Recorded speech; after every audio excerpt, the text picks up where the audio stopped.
혹시 한국에서 전월세로 살고 계신가요? 그렇다면 오늘 이야기는 정말 정말 중요합니다. 여러분의 소중한 보금자리, 그리고 더 소중한 보증금을 지켜주는 법, 바로 주택임대차 보호법에 대한 이야기거든요. 이게 이름만 들으면 되게 딱딱하고 어려워 보이지만 사실은 세입자를 위한 아주 강력하고 고마운 법입니다. 지금부터 그 핵심만 쏙쏙 뽑아서 알려드릴게요.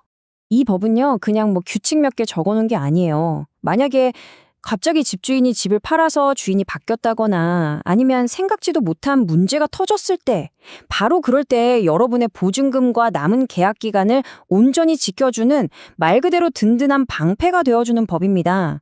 이걸 제대로 알고만 있어도 내 권리를 훨씬 더 당당하게 지킬 수 있게 되는 거죠. 자, 그럼 도대체 이 법 왜 만들어졌을까요? 모든 법에는 그게 만들어진 이유가 있잖아요. 그 핵심 목적부터 한번 짚고 넘어가 보죠. 법조문을 보면요, 그 첫 문장이 아주 간단하면서도 정말 강력합니다. 국민 주거 생활의 안정 보장, 딱 이 한 문장이에요. 이게 무슨 뜻이겠어요? 그러니까 어떤 일이 있어도 세입자가 하루아침에 길에 나앉는 일은 없게 하겠다. 최소한의 주거 안정은 국가가 법으로 책임지고 지켜주겠다. 바로 이런 강력한 약속인 거죠. 좋습니다. 그럼 이제 본격적으로 우리가 이 권리를 어떻게 내 것으로 만들 수 있는지 그 방법을 알아봐야겠죠? 계약할 때 이 든든한 보호막을 딱 켤 수 있는 스위치가 있거든요. 가장 중요하고 또 가장 먼저 해야 할 첫 단계부터 시작해 볼게요. 자, 여기서 대항력이라는 말이 나오는데 이게 좀 어렵게 들리시죠? 근데 전혀 어렵지 않아요. 아주 간단하게 말해서 집주인이 바뀌어도 새로운 집주인님, 저는 계약 기간 끝날 때까지 여기서 살 겁니다. 라고 당당하게 주장할 수 있는 힘, 바로 그게 대항력입니다. 나랑 계약한 그 사람이 아니라 세상 누구에게나 맞설 수 있는 힘인 거죠. 그럼 이 엄청난 힘 어떻게 얻을 수 있을까요? 방법은 놀랍도록 간단합니다. 딱 두 가지. 첫째, 그 집에 이사해서 실제로 사는 것. 이걸 법에서는 주택의 인도라고 해요. 그리고 둘째, 동네 주민센터 가서 저 여기로 이사 왔어요 하고 전입신고하는 겁니다. 이 두 가지만 딱 마치면 바로 그 다음 날 0시부터 법적인 보호막이 짠 하고 켜지는 거예요. 자, 대항력으로 거주 기간을 보장받았죠. 이제 한 단계 더 업그레이드된 보호 장치가 나옵니다. 바로 여러분의 피 같은 돈, 소중한 보증금을 지켜주는 힘, 우선 변제권이에요. 이건 뭐냐면 혹시라도 정말 혹시라도 집이 경매에 넘어가는 최악의 상황이 생겼을 때 다른 빚쟁이들, 예를 들면 은행보다도 내 보증금을 먼저 돌려받을 수 있는 엄청난 권리입니다. 이 우선 변제권은 어떻게 얻냐고요? 아까 우리가 얻었던 대항력 있죠? 거기에 딱 하나만 더하면 됩니다. 바로 계약서에 확정일자라는 도장을 받는 거예요. 이것도 전입신고할 때 주민센터에서 같이 하면 됩니다. 확정일자도 찍어주세요. 이 한마디면 끝이에요. 정말 간단하죠? 이 도장 하나가 내 보증금을 지켜주는 자물쇠가 되는 겁니다. 자, 이렇게 대항력이랑 우선 변제권까지 딱 장착하고 입주를 했습니다. 그럼 이제 사는 동안에는 어떤 권리가 우리를 지켜줄까요? 한번 알아볼게요. 가장 핵심적인 권리, 바로 계약 갱신 요구권입니다. 이게 뭐냐면요.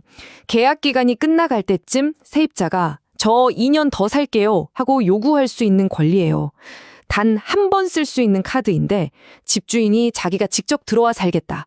이런 아주 특별하고 정당한 사유가 없으면 이걸 거절할 수가 없어요. 이걸 쓰면 추가로 2년이 보장되니까 와, 정말 든든한 권리죠. 자, 그런데 계약을 갱신할 때 가장 걱정되는 게 뭐죠? 맞아요. 바로 돈 문제죠. 보증금이나 월세를 얼마나 올려달라고 할까? 여기서 법이 아주 중요한 상한선을 딱 정해줬습니다. 바로 이 숫자, 5%입니다. 법에서 정해놨어요. 계약을 갱신할 때 집주인이 보증금이나 월세를 올리고 싶어도 기존 금액의 5%를 넘어서 올릴 수는 없다. 그리고 한 번 올리면 1년 안에는 또 못 올립니다.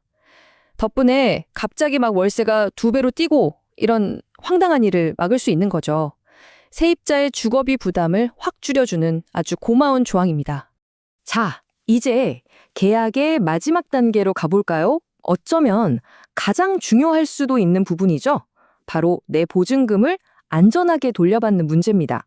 여기서 법은 사회적 약자를 위한 특별보호장치를 하나 더 만들어 놨어요. 바로 소액 임차인 최우선 변제라는 건데요. 말이 좀 어렵죠? 쉽게 말해서 보증금이 비교적 적은 세입자들을 위해서는요. 만약 집이 경매에 넘어가도 다른 거 다 따지기 전에 지역별로 정해진 이 금액만큼은 무조건 가장 먼저 챙겨준다는 겁니다. 여기 표에 나와 있는 금액 보이시죠?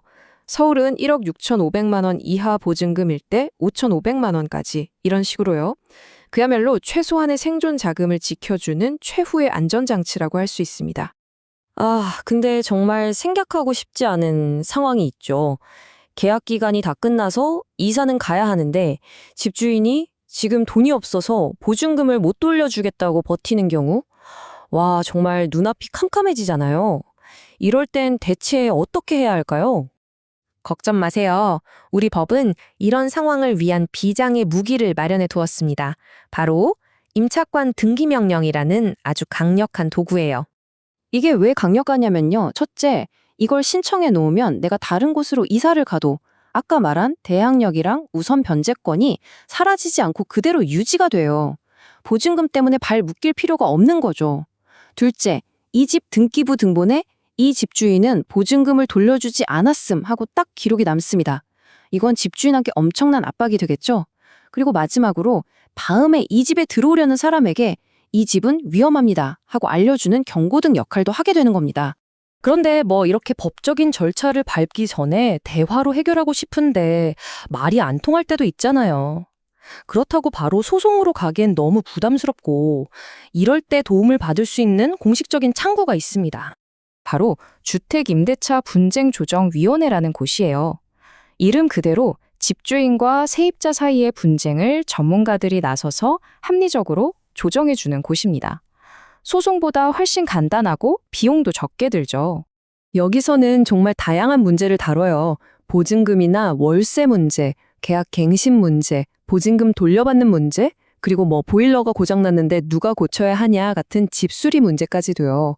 세입자든 집주인이든 누구나 도움을 요청해서 합리적인 해결책을 찾아볼 수 있는 아주 유용한 곳이니까 꼭 기억해 두세요. 자, 이렇게 쭉 살펴봤는데요. 결국 우리가 맨 처음에 봤던 그 한 문장으로 다시 돌아오게 되네요. 국민 주거 생활의 안정 보장. 이 모든 조금은 복잡해 보이는 법 조항들은 결국 이 한 가지 목표를 위해 존재하는 겁니다. 바로 여러분이 편안하게 살 수 있도록 지켜주기 위해서요. 이 법을 아는 것 그 자체가 여러분의 권리를 지키는 가장 큰 힘이라는 점 잊지 마시고요. 여러분의 안정적인 주거 생활, 법이 항상 뒤에서 든든하게 지켜주고 있다는 사실을 꼭 기억하셨으면 좋겠습니다.